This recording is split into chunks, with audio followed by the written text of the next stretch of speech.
1 Samuel chapter 31. And the Philistines waged war against Israel, and the men of Israel fled from the face of the Philistines, and they fell slain in Mount Gilboa.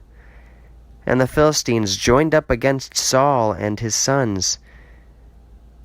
And the Philistines struck down Jonathan, and Abinadab, and Melchishua, sons of Saul.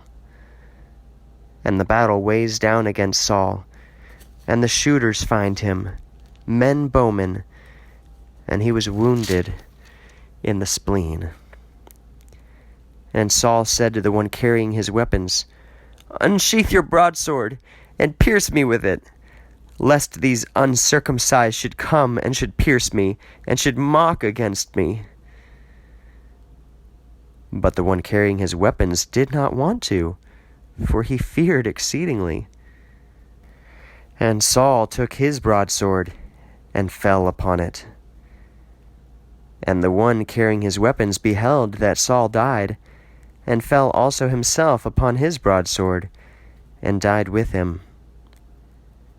And Saul died, and his 3 sons, and the one carrying his weapons, and all his men in that day at the same time. And the men of Israel beheld, the ones on the other side of the valley, and the ones on the other side of the Jordan, that the men of Israel fled, and that Saul died and his sons, and they leave their cities and flee. And the Philistines come and dwell in them. And it came to pass on the next day, and the Philistines come to strip the slain, and they find Saul and his 3 sons fallen upon the mountains of Gilboa. And they behead him, and strip him of his weapons, and send into the land of the Philistines round about, announcing good news to their idols and to their people.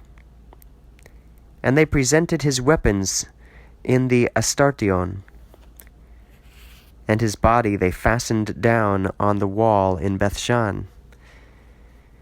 And the ones dwelling in Jabesh Gilead hear concerning as much as the Philistines did to Saul. And all the men of power rose up, and went the entire night, and took the body of Saul and the body of Jonathan his son from the wall in Bethshan, and brought them into Jabesh, and incinerated them there. And they took their bones, and entombed them by the plowed field in Jabesh, and fasted 7 days.